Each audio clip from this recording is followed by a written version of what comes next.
Sudah dikasih Tuhan, malam ini saya mengajak kita dengan judul Dari Lembah Menuju ke Puncak. Dari lembah menuju ke puncak. Tidak ada orang yang tinggal di lembah. Siapa yang tetap di lembah? Lembah itu tempat yang sangat-sangat rendah. Sementara puncak adalah tempat di mana segala kesegaran dapat dinikmati. Kita akan belajar malam ini dari pengalaman Nabi Habakuk ketika yang melayani pada zaman Raja Yosia. Itu tepatnya sebelum Kerajaan Selatan dihancurkan oleh Babel di bawah kepemimpinan Raja Nebukadnezar pada tahun 605 sebelum Masehi. Habakuk melayani. Habakuk artinya merangkul, merangkul, yaitu merangkul bangsanya. Kalau kita lihat secara keseluruhan kitab Habakuk, di pasal 1 ada pertanyaan. Mengapa? Keadaan dunia kacau, tapi mengapa Tuhan tidak ikut campur? Nampaknya tidak berlebihan kalau kita terapkan dalam keadaan dunia hari ini. Penyakit di mana-mana, orang ketakutan di mana-mana, ekonomi pada kacau balau. Keadaan politik begitu banyak yang mengganggu segala sudut kehidupan dan segala sendi kehidupan masyarakat di dunia, sedang mengalami ketidakpastian. Maka dari sudut pandang manusia tidak salah ketika orang bertanya mengapa. Dan di pasal 1 ayat 5, Tuhan berkata kepada Habakuk bahwa Ia akan mengerjakan pekerjaan yang besar. Belum diketahui pekerjaan itu, nanti pada akhirnya diberitahukan di pasal 2 bahwa pekerjaan itu bukan apa-apa, yaitu pekerjaan mengajar bangsa Yahudi, bangsa Israel di Kerajaan Selatan, oleh karena pemberontakan mereka melawan Tuhan. Tentu pekerjaan itu tidak menyenangkan bagi Habakuk, tetapi Habakuk menerima itu sebagai hamba Tuhan. Sama. Kalau ditanya satu persatu menerima keadaan seperti ini sekarang selama berapa bulan, tidak ada yang mau. Kecuali yang malas tidak mau gereja barangkali ya. Tidak ada yang mau. Belum lagi beberapa hari terakhir orang tua dipusingkan dengan apa? Persyaratan masuk sekolah. Itu semua kenyataan yang tidak bisa diubah. Tapi satu hal, Tuhan kita tidak berubah. Amin. Karena Tuhan Yesus tetap sama, baik kemarin, hari ini, dan sampai selama-lamanya. Tuhan Yesus tidak pernah berubah. Ketika saya membaca ini, sebenarnya hati saya menangis ketika malam-malam. Karena saya katakan pada Tuhan, Tuhan saya sedang berada dalam keadaan yang sama sebenarnya. Orang tua mana tidak sedih anaknya tidak lulus sekolah, tidak lulus jadi diterima karena gara-gara usia. Ya. Tetapi justru dari pengalaman ini, dari Habakuk ini, kita perlu belajar. Dan mari kita belajar bersama-sama. Ini pelajaran yang sangat penting. Allah memberitahukan datangnya musuh. Allah memberitahukan datangnya musuh yang menyerang Yerusalem. Ekonomi akan dihancurkan, kota Yerusalem akan dibakar, tembok kota itu akan dihancurkan, segala macamnya akan kacau balau. Tetapi Habakuk justru mengalami perubahan rohani dari dalam. Kiranya keadaan ini yang saya doakan, Tuhan ubah saya supaya saya lebih memiliki pandangan yang ilahi dari semua apa yang sedang terjadi, dari semua apa yang kami alami. Tuhan mau agar kita menaiki puncak rohani, bukan tinggal di lembah. Tuhan mau kita jadi trendsetter, bukan followers. Karena kamu adalah apa? Terang dunia. Kamu adalah garam dunia. Tidak ada yang tinggal di lembah. Habakuk jujur di hadapan Tuhan tentang apa yang dia alami. Dan ini juga kiranya menjadi pelajaran bagi kita untuk menaiki puncak dari lembah yang begitu rendah ke puncak yang begitu tinggi. Yang pertama saya ingin mengajak kita malam itu merenungkan apa yang Habakuk alami di ayat 1 dan 2, yaitu Habakuk berdoa. Habakuk berdoa. Apa yang dia doakan? mendoakan pekerjaan Tuhan. Yang tadi, ayat 1, doa Nabi Habakuk menurut nada ketetapan. Sebenarnya ini mazmur doa ya. Mazmur doa ini. Ya, mazmur doa. Menurut nada ketetapan. Tuhan telah mendengar kabar tentang Engkau dan pekerjaanmu ya Tuhan kutakuti. Hidupkanlah itu dalam lintasan tamu dan nyatakanlah itu dalam lintasan tamu dan kami ingatlah akan kasih sayang. Nabi Habakuk berdoa untuk pekerjaan Allah, apapun yang Allah akan kerjakan dia doakan. Mengapa?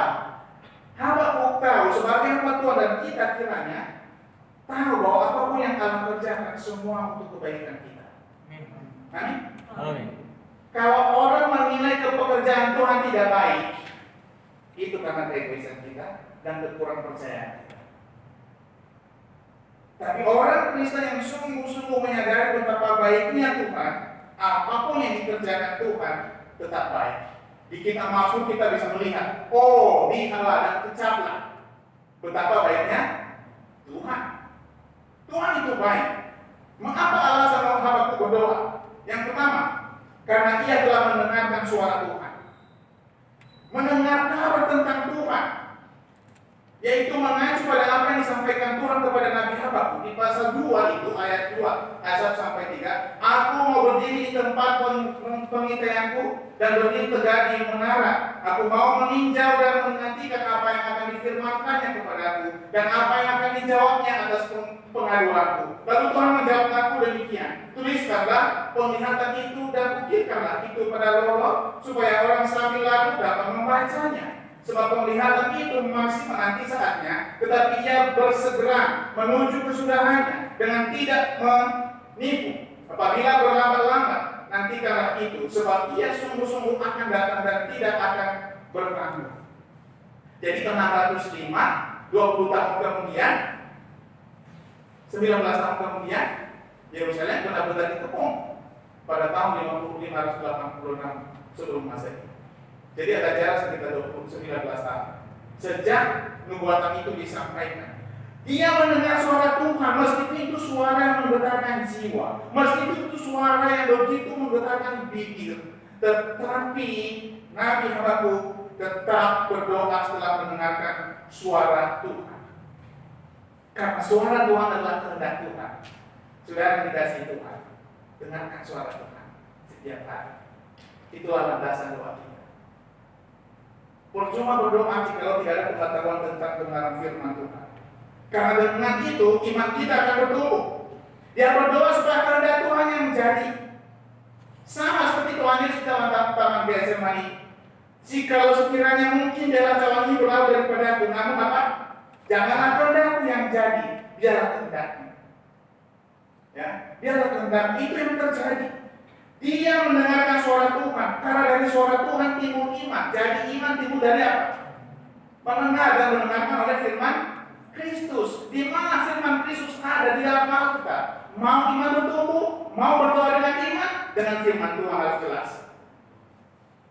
Jikalau kamu tinggal dalam aku dan aku tinggal dalam firman-Ku, tinggal dalam kamu apa? Minta apa saja.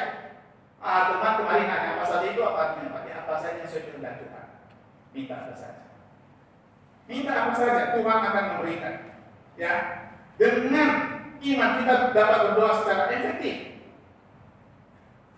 Saya sering mengerti Markus pasal 11 ayat 24. Apapun yang kau minta, percaya bahwa kamu telah menerimanya, maka hal itu akan terjadi padamu. Percayalah bahwa engkau telah menerimanya. Jadi jangan kita punya semangat tanpa pengetahuan.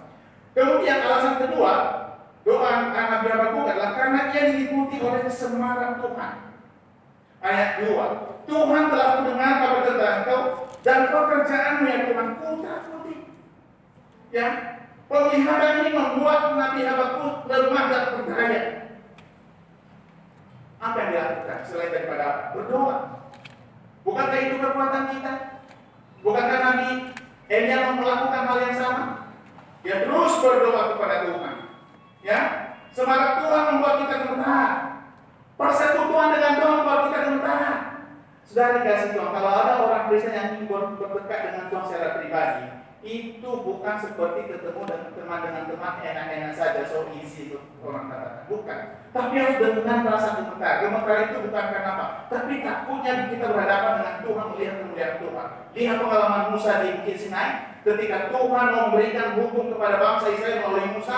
Musa dikatakan di Ibrani pasal 12 itu, di Ibrani pasal 12, Musa bersaksi ayat 21 bahwa ia sangat gemetar dan sangat takut. Lihat pasal 12 ayat 21. Tetapi kamu sudah datang ke Bukit Sion, ayat 21, dan sangat mengerikan pemandangan itu, sehingga Musa berkata, aku sangat ketakutan dan sangat gemetar.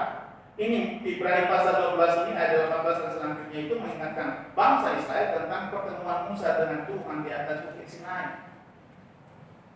Ya, di sana dia gemetaran karena ia melihat kemuliaan Tuhan. Dan Yosua pasal 5 sebelum dia perang, dia ditemui oleh siapa? Kristofani, yaitu panglima bala tentara Allah. Apa yang terjadi pada Yosua? Dia tersungkur dan sujud sampai dengan muka sampai ke tanah. Kita ingat si kusta yang sembuh di antara 10 orang itu. Ketika dia tahu ketemu Tuhan Yesus, dia sujud menyembah Tuhan Yesus. Kiranya kita punya perasaan, tindakan dan sikap yang sama. Ketika kita tidak ketemu dengan Tuhan secara pribadi, mendoakan. Banyak hamba-hamba Tuhan, Daud juga demikian. Bagaimana dengan Petrus, Matius pasal 17 ayat 6. Petrus, Yakobus dan Yohanes ketika melihat Tuhan Yesus dalam kemuliaannya, mereka tersungkur seperti orang mati. Itulah pengalaman indah yang benar yang Tuhan kehendaki kepada setiap anak-anak Tuhan yang ingin bersekutu secara pribadi dengan Tuhan. Dalam Wahyu pasal 1 ayat 17. Rasul Yohanes pun tersungkur di depan kaki Tuhan Yesus sebelum wahyu itu tentang masa depan dunia disampaikan kepadanya. Nabi Habakuk berdoa karena melihat kemegahan dan semarak Tuhan. Bagaimana dengan kita? Ingat, Allah tidak akan menyatakan dirinya kepada orang Kristen yang dangkal rohaninya, tapi kepada orang Kristen yang ingin berhubungan dekat dengan Tuhan. Yang membuat kita susah bersekutu dengan Tuhan bukan Tuhan, tetapi kita sendiri. Maka Yakobus pasal 4 ayat 8 dikatakan apa? Mendekatlah kepada Allah, maka dia akan mendekat kepadamu. Karena Allah itu selalu dekat. Bahkan dia di Wahyu pasal 3 dikatakan Tuhan Yesus itu seperti apa? Tamu yang senantiasa apa? Menetap. Begitu dekatnya Tuhan. Begitu dekatnya Tuhan kepada kita. Jadi saudara-saudara kasih Tuhan, mari doa. Alasan ketika doanya adalah karena ia ingin pekerjaan Tuhan berhasil. Oh ya, lihat, pekerjaan itu tadi adalah menghancurkan Yerusalem, tetapi yang Habakuk berkata berhasil bukan karena dia suka bangsanya dihancurkan, tetapi karena apa? Tahu bahwa Tuhan bekerja dalam segala sesuatu untuk mendatangkan apa? Kebaikan.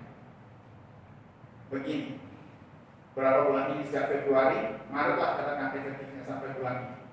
Kebaikan apa? Tanya masing-masing. Kebaikan apa yang kita alami? Perubahan apa yang saya dan saudara alami secara rohani di hadapan Tuhan sejak diberlakukannya pembatasan sosial atau social distance? Apa yang terjadi? Apakah semakin tetap berdoa? Apakah semakin luas memandang dunia bahwa banyak jiwa perlu diselamatkan, banyak jiwa yang mati sia-sia? Itu pekerjaan Tuhan yang perlu didoakan. Mendoakan agar pekerjaan Tuhan berhasil, meskipun pekerjaan itu ialah mengajar bangsanya sendiri, bangsa pilihannya sendiri melalui bangsa Babel, bangsa yang bengis, bangsa tidak tahu belas kasihan. Tetapi itu semua ada di tangan Tuhan. Mereka mati, tapi Tuhan memberitahukan di pasal 2 ayat 4 bahwa satu-satunya jalan untuk tetap hidup adalah hanya karena iman. Maka di antara kita di luar iman tidak mungkin berkenan kepada Allah. Siapapun, jikalau di antara kita ada yang belum yakin keselamatannya, hanya oleh iman dalam Tuhan Yesus Kristus kita dapat hidup. Alasan terakhir dari doa Habakuk ialah karena Habakuk ingin agar Tuhan menunjukkan kasih sayangnya. Di pasal 2 pasal 3 tadi dikatakan dalam murka ingatlah akan kasih sayang.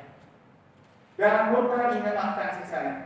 Habakuk setuju bahwa bangsa Yahudi, orang Yehuda layak dihajar karena pemberontakan mereka. Dan dia tahu bahwa pengajaran itu akan mengerjakan kebaikan kepada mereka. Maka Tuhan memohonkan belas kasih Tuhan. Inilah doa syafaat seorang hamba Tuhan kepada bangsanya, bagi bangsanya. Sama seperti yang dilakukan oleh Musa di Keluaran pasal 32, yang mendoakan bangsanya karena Tuhan sudah berkeputusan untuk melenyapkan bangsa Israel. Ketika dia masih di Bukit Sinai, mereka turun, mereka sedang sukaria menyembah patung emas. Musa bersyafaat di sana, dan Tuhan menarik kembali hukuman yang telah dinancapkan atas umat. Adakah kita sungguh mendoakan bangsa ini? Adakah kita sungguh mendoakan tetangga kita? Adakah kita sungguh mendoakan kota ini? Ingat, firman Tuhan berkata, doakanlah kota di mana engkau aku buang, aku tempatkan. Karena kesejahteraan kota itu adalah kesejahteraan juga. Amin. Kesejahteraan bangsa ialah kesejahteraan kita. Bukankah dengan terganggunya ekonomi nasional terganggu juga ekonomi anak Tuhan? Banyak pengakuan. Ya, seperti syukur bagi menerima yang bekerja. Nabi Habakuk mendoakan ini. Dan ini yang diperlukan hari ini, yaitu orang-orang yang membuat syafaat untuk bangsanya sendiri dan untuk bangsa-bangsa di dunia. Kita doakan itu semuanya. Dan terutama keselamatan jiwa orang-orang itu, karena mereka perlu keselamatan. Habakuk berdoa akan kasih sayang Allah, dan Allah menjawabnya 70 tahun kemudian melalui Raja Koresh. Baca Esra pasal 1. Saat kita melihat bangsa itu diizinkan kembali ke tanah mereka, dibangun kembali di bawah 3 pemimpin di sana, Zerubabel, Esra, dan juga Nehemia. Mereka bekerja sama untuk membangun kembali kota itu. Hasil dari doa Habakuk berapa tahun kemudian, puluhan tahun sebelumnya. Jadi doa kita hari ini bisa berefek pada tahun-tahun yang akan datang. Pertanyaannya, adakah kita sungguh-sungguh berdoa? Itu cara kita, langkah kita untuk mencapai puncak. Mendoakan itu semua. Itu yang pertama. Yang kedua, visi. Visi. Ayat 3 sampai ayat 15. Hari ini Allah tidak memberikan visi kepada kita seperti cara Allah menyampaikan visinya kepada Habakuk. Karena pada zaman itu Alkitab belum lengkap ditulis. Maka wahyu masih ada. Sampai pada zaman Rasul-Rasul melayani, Allah masih berbicara secara visual kepada hamba-hambanya. Kepada Petrus dilakukan, kepada Paulus dilakukan, dan kepada hamba Tuhan yang lain. Tapi setelah firman Tuhan lengkap ditulis, wahyu itu tetap sama. Justru kita lebih beruntung pada hari ini, karena wahyu itu telah dibuat dalam bentuk tulisan untuk kita. Amin. Maka jangan mencari wahyu lain di luar Alkitab. Itu mimpi di siang bolong. Ya. Alkitab sudah lengkap ditulis. Mau cari apa lagi? Yang sini saja belum tentu kita kuasai. Bagaimana kita mencari wahyu yang lain lagi? Beritakan dan pelajari firman Tuhan. Hari ini kita sudah memiliki firman Tuhan. Yohanes pasal 16 ayat 13, Tuhan berjanji bahwa jika Roh Kudus datang, Ia akan memimpin kamu ke dalam seluruh kebenaran. Roh Kudus datang ketika orang percaya Tuhan Yesus Kristus. Roh Kudus turun ke dalam hati setiap orang percaya, masuk ke dalam hati setiap orang yang mau membuka hatinya Tuhan Yesus yang menerima Tuhan sebagai Tuhan dan Juru Selamat. Dan Roh Kudus bekerja ketika orang percaya menyerahkan hidupnya kepada pimpinan Roh Kudus. Roh Kudus tidak akan memimpin orang tidak menyerah. Makanya di satu mereka dikatakan hendak kamu penuh dengan Roh Kudus. Ya, Efesus 5 juga. Ya, Efesus 5 juga.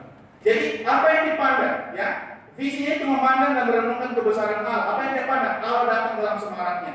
Ayat 3 sampai 5. Allah datang dari negeri Teman dan yang Maha Kudus dari pegunungan Paran, Ser, gabungannya menutupi segala langit dan bumi pun penuh dengan pujian kepadanya. Ini beberapa gambaran di sini. Saudara dikasih Tuhan. Pegunungan Paran itu adalah nama lain dari semenanjung Sinai. Dan itu gunung Sinai sendiri. Lihat di Ulangan pasal 33 ayat 2. Kemudian Teman adalah keturunan Edom, selalu berhubungan dengan Edom. Itu saudara dikasih. Itulah tempat-tempat yang dilewati oleh bangsa Israel, di mana Tuhan memimpin bangsa Israel. Jadi dia di sini bahwa ini karena nyanyian dia membuat pujian kepada Tuhan dalam kemuliaannya. Dikatakan Tuhan yang Maha Kudus. Keagungan dan kemuliaan Allah menutupi segala langit sehingga seluruh bumi memuji nama Tuhan. Ya, semarak Allah telah dipertunjukkan melalui Mesir, yaitu ada kilauan seperti cahaya, sehingga cahaya dari sisinya dan disitulah tersembunyi kekuatannya. Mendahulunya berjalan penyakit sampar dan demam mengikuti jejaknya. Ini mengingatkan kita semua apa yang Allah kerjakan di Mesir ketika Allah ingin melepaskan bangsa Israel dari perbudakan Mesir. Allah menunjukkan betapa semarak dan kuasanya dan kemuliaannya di sana. Kesepuluh tulah itu bukan hanya supaya menghukum Firaun dan Mesir, tetapi juga untuk menunjukkan betapa sia-sianya Allah orang Mesir.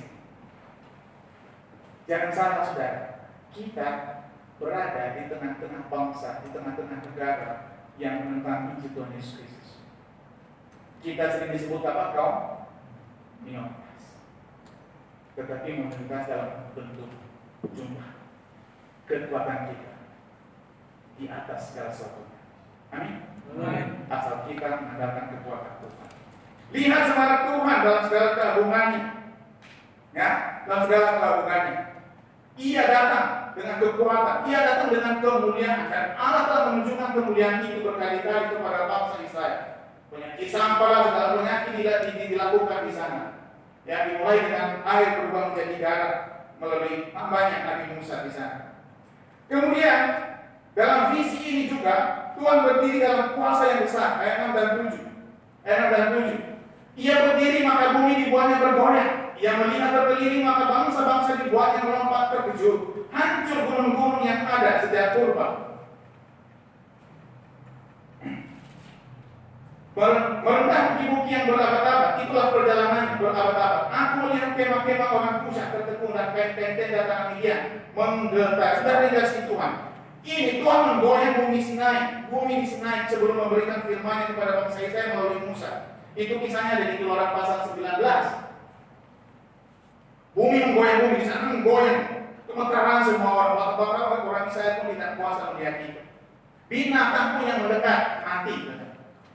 Begitulah kuasa Tuhan ditunjukkan waktu itu. Dan kuasa ini juga terjadi ketika Tuhan Yesus mati untuk keselamatan kita. Betul? Kegelapan menyelimuti seluruh tempat itu Golgota, lalu terjadilah gempa yang sangat hebat. Kemudian akan terjadi ketika Yesus mati, tirai kayu suci terbelah menjadi bahwa jalan telah terbuka. Saudara dikasihi Tuhan, bangsa-bangsa yang disebutkan di sini dikatakan adalah bangsa-bangsa yang dilewati oleh bangsa Israel, yang di antara Mesir dan Kanaan, Kusyah dan Midian, dua bangsa yang dekat dengan bangsa Edom, adalah bangsa-bangsa yang gemetar ketika mendengarkan bahwa bangsa Israel keluar dari perbudakan Mesir dengan kuasa Tuhan yang amat besar. Mereka pun menjadi gentar, mereka pun menjadi takut. Masih ingat kesaksian Rahab, orang Yeriko itu? Dia katakan kepada kedua pengintai, kami gemetar ketika mendengar tentang pekerjaan Tuhan atas kami semua. Semua bangsa di sekitar di perjalanan antara Mesir dengan Kanaan menjadi takut ketika mendengarkan Israel telah keluar dari Mesir. Itulah bagaimana Tuhan berdiri dalam kuasa yang besar. Sampai hari ini Tuhan yang sama berdiri dalam kuasa yang besar. Tuhan punya kuasa. Apakah kita percaya itu? Tuhan berkuasa mengubah kita. Tuhan berkuasa tapi kita mau diubah apa tidak? Ini yang terjadi kepada Nabi Habakuk. Kemudian Tuhan berjalan dalam kemenangan. Ingat, pahlawan itu dari sisi manusia ada kalah dan menangnya. Sebaik-baiknya Daud pernah kalah juga, ya kan? Tetapi Tuhan tidak pernah kalah. Tuhan tidak pernah kalah. Ayat 8 sampai 15. Terhadap sungai-sungai kah, ya Tuhan, terhadap sungai-sungai kah murkamu bangkit, atau terhadap lautan amarahmu sehingga engkau mengendarai kuda dan kereta kemenangan. Busurmu telah kau buka, telah kau isi dengan anak panah, Selah. Engkau membelah bumi menjadi sungai-sungai, melihat engkau gunung-gunung gemtar, air bah menduduk lalu. Samudra raya memperdengarkan suaranya dan mengangkat tangannya. Matahari bulan berhenti di tempat kediamannya karena cahaya anak-anak panahmu yang melayang laju, karena kilauan tombakmu yang berkilat. Dalam kegeraman engkau melangkah melintas bumi, dalam murkamu engkau menggasak bangsa-bangsa. Engkau berjalan maju untuk menyelamatkan umatmu, untuk menyelamatkan orang yang kau urapi. Engkau merenungkan bagian atas rumah orang-orang fasik, dan kau buka dasarnya sampai batu yang penghabisan sel.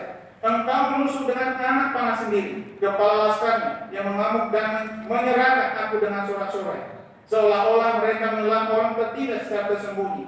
Dengan kudamu engkau meninggal laut, timbunan air yang mengembuih. Sudah dikasih Tuhan. Ini Tuhan berjalan dalam kemenangan. Kemenangan Tuhan dibuktikan oleh pimpinan Tuhan atas bangsa Israel dari Mesir menuju tanah Kanaan. Kemudian kita selanjutnya di ayat 9. Di situ ada gambaran tentang pertempuran-pertempuran dimenangkan oleh bangsa Israel ketika mereka taat kepada Tuhan. Ingat mereka pernah gagal dalam peperangan, termasuk karena dosa yang dilakukan oleh Akan pada saat itu. Itu yang terjadi pada mereka. Kemudian dalam ayat 10 kita masuk ke dalam tanah perjanjian. Kita melihat Israel mengalahkan bangsa-bangsa yang ada di tanah itu. Semua karena kuasa Tuhan. Dan juga di sini kita melihat kemenangan Deborah dan Barak ketika mereka memimpin bangsa Israel. Selanjutnya di ayat 11 kita melihat keajaiban yang terjadi pada zaman Yosua. Pada saat 10, Yosua pasal 10 ayat 12 sampai 13. Ketika Yosua sedang berperang dan minta Tuhan supaya matahari berhenti, hari diperpanjang, satu tujuan untuk menyelesaikan pekerjaan peperangan pada hari itu, untuk mencapai kemenangan yang sempurna dari Tuhan. Matahari tertahan. Hanya satu-satunya peristiwa itu terjadi, tidak pernah terjadi setelah itu. Sebelum itu juga tidak pernah terjadi. Selesai ke situ. Kemudian di ayat selanjutnya 13 sampai 16 itu bagaimana Allah membebaskan bangsa Israel dari pemerintahan Babel, dari perbudakan di Babel melalui media Persia, dan membiarkan bangsa Israel kembali ke tanah airnya sendiri. Sudah dikasih Tuhan. Apa hubungannya dengan kita? Kita pertama-tama orang yang percaya telah dibebaskan dari perbudakan dosa. Artinya hari ini kita berangkat dari kemenangan. Secara posisional setiap orang percaya sudah berada dalam kemenangan. Tetapi secara kehidupan sehari-hari kita perlu berjuang di dalam Tuhan supaya kita menang. Menang melawan segala keadaan di sekitar kita. Menang melawan segala perasaan yang mengintip kita. Menang segala penderitaan yang mungkin kita hadapi. Itu caranya kita dapat bangkit dari lembah menuju puncak. Dan yang ketiga adalah iman. Ini mengiyakan kehendak Tuhan. Ayat 16. Ketika aku mendengarnya, gemetarlah hatiku, mendengar bunyinya, menggigillah bibirku, tulang-tulangku seakan-akan kemasukan sengal, dan aku gemetar di tempat aku berdiri. Namun dengan tenang aku nantikan hari kesusahan yang akan mendatangi bangsa yang bergelombolan menyerang kami. Saudara yang dikasihi Tuhan, bagian ini dan saat ini kita merenungkan benar-benar bagian ini, inilah iman, inilah pengakuan, salah satu pengakuan iman terbesar dalam Alkitab. Kalau lihat bagian terakhir ini, salah satu pengakuan terbesar iman dalam Alkitab di seluruh Alkitab. Bagaimana tidak? Habakuk telah menghadapi sebuah fakta yang begitu menakutkan, bahwa bangsanya akan diinvasi, bangsanya akan diserang, bangsanya akan dihancurkan, bangsanya akan dibawa ke pembuangan, kotanya akan dibakar oleh musuh yang sangat garang. Rakyatnya diangkut, ekonomi hancur, ladang-ladang dibiarkan terbengkalai, peternakan semua. Ingat, di zaman itu simbol kekayaan adalah ternak. Ya, ternak. Ingat Bapak Ayub, simbol kekayaannya jumlah ternak yang dimiliki. Bapak Abraham, Yakub, Laban, semua simbol-simbol kekayaan mereka adalah ternak pada saat itu. Tapi lihat di sini, rakyatnya diangkut, tetapi Habakuk tetap menunjukkan imannya kepada Tuhan. Lihat ayat 16 tadi. Dikatakan, aku akan menantikan Tuhan dengan sabar. Tidak kan? Aku akan nantikan. Meskipun dikatakan aku mendengarnya gemetar hatiku. Gemetar bukan kemarin tentang corona? Ada yang gemetar kan? Takutlah. Ya, takut keluar rumah, takut bersalaman, dan segala macam. Betul? Apalagi ketika dikatakan daerah tertentu. Tapi puji Tuhan terus terang saya selalu lihat daerah Mampang ini termasuk daerah hijau. Amin? Ya, zona hijau. Walaupun sempat tersiar kabar di pasar kecil ada, tapi ternyata nggak ada, nggak terbukti, nggak terbukti. Tapi kita bersyukur Tuhan melindungi kita. Seandainya Habakuk bergantung pada perasaannya, tentu ia tidak akan membawa pengakuan iman sebesar ini, karena perasaan berubah-ubah. Tapi Habakuk bergantung pada fakta, menantikan Tuhan dengan memandang ke atas. Kalau Habakuk melihat sekitarnya, ekonomi hancur, ladang tak ada buah, kita melihat rakyatnya sudah diangkut semua, kasihan sekali. Tetapi ketika yang dia dalam dirinya, justru dia akan makin merintis di dalam ketakutan, dalam kemungkaran. Tetapi tidak, ia memandang pada Tuhan oleh iman, maka takut itu akan hilang. Takut itu akan hilang. Saudara, hidup oleh iman itu artinya fokus atau berpusat pada kebesaran dan kemuliaan Allah. Ya, Petrus hampir tenggelam ketika ia mengalihkan pandangannya dari Tuhan Yesus. Tetapi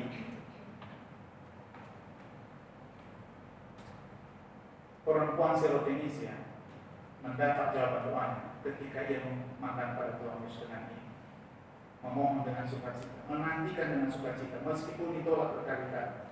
Salah satu tanda orang yang hidup oleh iman ialah kerelaannya dengan sabar menantikan Tuhan bekerja. Itu salah satu tanda. Dia rela menantikan Tuhan untuk bekerja dan tidak mendahului kehendak Tuhan. Ya, tidak mendahului kehendak Tuhan. Tidak peduli apa yang kita lihat. Apa yang kita lihat sekitar kita hari ini, di mana-mana, setiap hari yang saja berita, setiap berita pasti ada update tentang COVID, betul? Ya, belum lagi update tentang politik, macam-macam. Belum update tentang pengangguran, update tentang ekonomi, macam-macam. Update tentang internasional. Juga itu mengaku. Apa yang kita lihat, apa yang kita rasakan, tidak peduli. Kita harus bergantung pada Tuhan dan pada janji-janjinya. Jangan membiarkan diri kita lemah hanya karena itu. Dia Mazmur pasal 37 ayat 7. Mazmur pasal 37 ayat 7.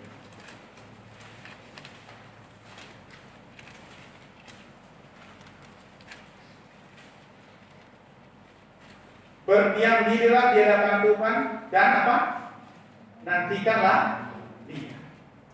Berdiam diri ini bukan tidur, bukan. Berdiam diri itu bukan melamun, bukan. Berdiam diri itu bukan main HP, bukan. Berdiam diri itu menunjukkan doa yang intim dengan Tuhan. Berdiam diri itu menyembah Tuhan secara pribadi. Berdiam diri itu menantikan kapan Tuhan akan menjawab doa-doa, sambil mengerjakan apa yang dapat dikerjakan.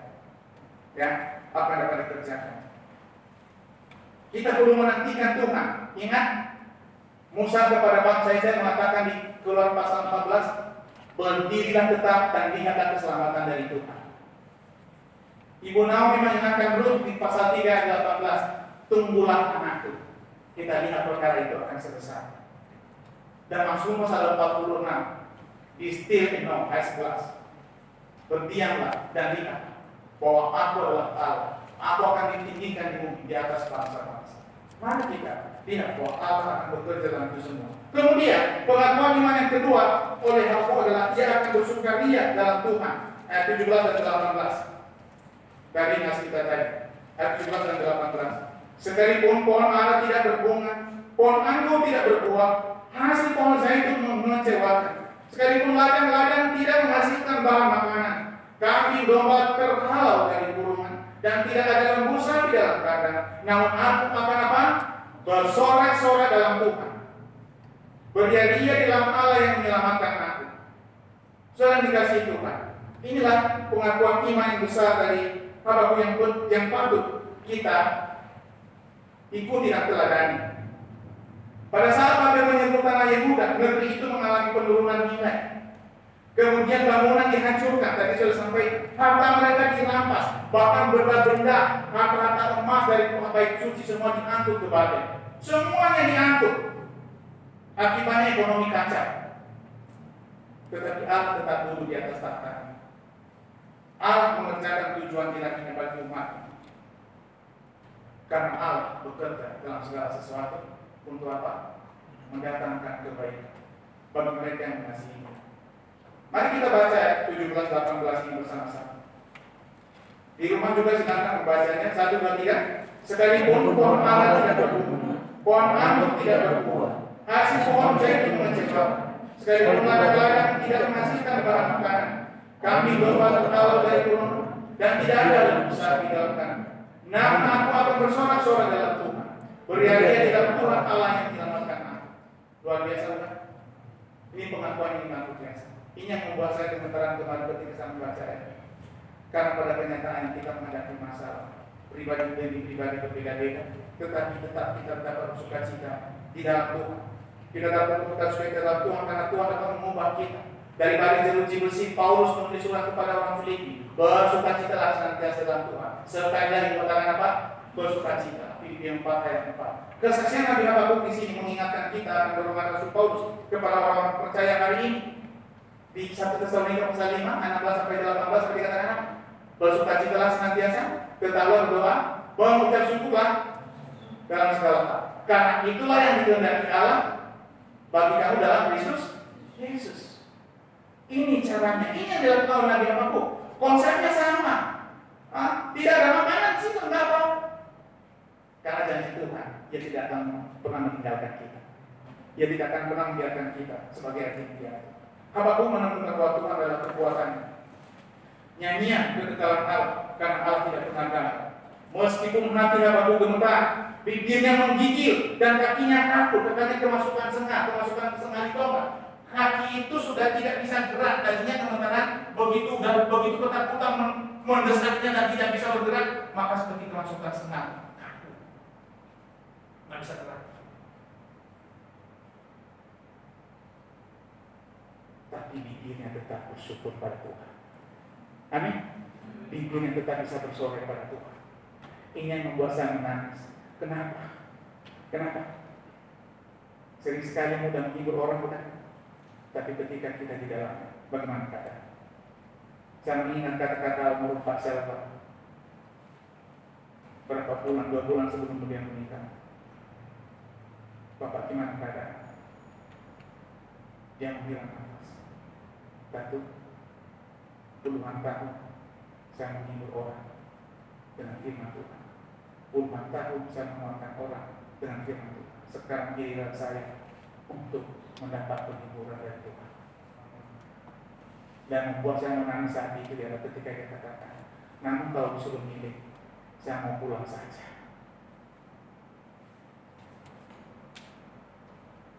Habakuk memiliki kekuatan ini yang luar biasa, yang bisa mengajak kita untuk tetap bersorak-sorai dalam Tuhan, mengandalkan kekuatan Tuhan, karena Tuhan tidak pernah gagal. Dia menyanyi dan memuji Allah. Bukankah itu yang dilakukan oleh Petrus dan Paulus dan Silas dalam penjara? Menyanyi nyanyian untuk Tuhan. Hasilnya apa? Kepala penjara Filipi diselamatkan. Dan yang luar biasa apa? Mulailah jemaat Filipi di sana. Jadi kalau dia sejarah jemaat Filipi dari sana sebenarnya, dari dalam penjara muncul sebuah jemaat. Bukan karena penjaranya, tapi karena kuasa Tuhan. Ada hamba Tuhan yang menyerahkan diri untuk dipakai Tuhan, yang tetap bersukacita di dalam Tuhan. Kiranya ini menjadi kekuatan bagi kita. Sungguh sebuah teladan yang kita ikuti, mengingatkan kita tentang sebelum juru selamat berdoa kepada Allah sebelum menyerahkan nyawanya. Ya, memang dalam Mazmur pasal 49 dikatakan, di dalam tengah malam Allah dapat memberikan nyanyian. Jika kita percaya kepadanya, kita dapat melihat kebesaran Tuhan terjadi. Jika kita percaya kepada Tuhan, mari kita doakan keselamatan bangsa kita. Mari, Tuhan Yesus akan datang segera, iya. Tapi janganlah kita sia-siakan kesempatan ini seperti Nabi Habakuk. Karena pada akhirnya bangsa Israel juga diselamatkan oleh Tuhan. Kemudian yang terakhir adalah ia akan mengandalkan Tuhan, katanya. Aku, Allah Tuhanku, ialah kekuatanku. Yang membuat kakiku seperti kaki rusa. Tahu kaki rusa? Kaki rusa itu pintar apa? Melompat. Ya, seperti kaki rusa melompat. Memang kenaikan rohani orang Israel digambarkan dalam 2 gambaran besar. Satu kaki rusa, satu sayap raja wali. Ya, jadi 2 itu yang selalu dipakai dalam Alkitab. Ketika kaki kita gemetar dan hati kita berdebar, biasanya orang mencari tempat untuk bersantai, tetapi Habakuk tidak. Dia meloncat naik ke atas bukit seperti rusa. Mengapa? Karena dia punya iman dalam Tuhan. Dia mengandalkan kekuatan Tuhan. Ia mampu berdiri teguh karena Tuhan adalah kekuatannya, dan ia mampu mencapai puncak karena Tuhan yang mengangkat dia ke sana. Saudara dikasihi Tuhan, ini adalah salah satu alasan mengapa Allah mengizinkan kita mengalami kesusahan dan ujian. Karena ujian dan kesusahan itu apa? Membawa kita lebih dekat pada Tuhan, menarik kita lebih dekat pada Tuhan, menarik kita dari jurang, menarik kita dari lembah supaya naik, melihat hidup ini dari sudut pandang Ilahi. Sering sekali pikiran kita terfokus dan terperangkap oleh pikiran-pikiran dunia dalam berbagai hal, baik dari sisi ekonomi, pendidikan, dan hal-hal yang lain, termasuk jabatan. Tapi ingatlah bahwa Tuhan sesungguhnya menghendaki supaya kita naik dalam ketinggian bersama Dia dalam segala hal. Itu dikatakan, yang membuat kaki seperti kaki rusa, yang membiarkan aku berjejak di bukit-bukit. Ingat itu, di bukit-bukit. Sudah dikasih Tuhan. Akhirnya, dari renungan ini kita lihat bahwa Allah menyelamatkan kita untuk tempat tinggi. Allah menyelamatkan kita untuk tempat tinggi, supaya kita naik tinggi bersama Tuhan. Bukan berada di lembah. Tidak. Kalau sedang berada di lembah, bergumulah, berdoalah, pujilah Tuhan.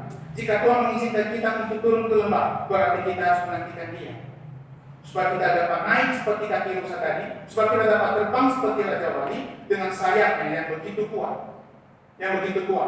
Mari kita lihat Yesaya pasal 40. Kita lihat, baca bersama-sama ayat ini, surat dikasih Tuhan. Yesaya pasal 40 ayat 28 sampai 31. Yesaya pasal 40 ayat 28 sampai 31. Kalau sudah menemukan, kita baca 1-2 mulai. Tidakkah kau tahu dan tidakkah kau dengar? Tuhan ialah Allah kekal yang menciptakan bumi dari ujung ke ujung. Ia tidak menjadi lelah dan tidak menjadi lesu. Tidak terduga pengertiannya. Dia memberi kekuatan kepada yang lelah dan menambah semangat kepada yang tiada berdaya. Orang-orang muda menjadi lelah dan lesu, dan teruna-teruna jatuh tersandung. Tetapi orang-orang yang menanti-nantikan Tuhan mendapat kekuatan baru. Mereka seumpama Raja Wali yang naik terbang dengan kekuatan sayapnya. Mereka berlari dan tidak menjadi lesu. Mereka berjalan dan tidak menjadi lelah. Amin. Tuhan mau supaya kita naik terbang bersama Dia, seperti pengalaman bangsa Israel, seperti pengalaman Raja Daud, seperti semua hamba-hamba Tuhan yang telah melewati lembah-lembah kehidupan itu, dan mereka naik dengan saya Raja Wali bersama Tuhan. Ingat, sukacita kita seimbang dengan iman kita, dan kepercayaan kita sebanding dengan pengetahuan kita tentang Allah. Karena tanpa pengetahuan tentang kebenaran firman Allah, kita juga tidak akan meningkat kepercayaan. Hari ini Habakuk mengajar kita untuk jujur tentang keadaan kita sendiri. Dengan rendah hati kita membawanya kepada Tuhan, sehingga kita dapat mengalami seperti tadi, memiliki kaki lurus yang meloncat, atau mempunyai sayap dengan kekuatan sayap Raja Wali. Dengan kekuatan Tuhan kita dapat terbang, karena Tuhan tidak mau mengubah keadaan kita selalu. Tetapi satu hal, Tuhan ingin mengubah kita, sehingga kita dapat memiliki cara pandang yang hilang.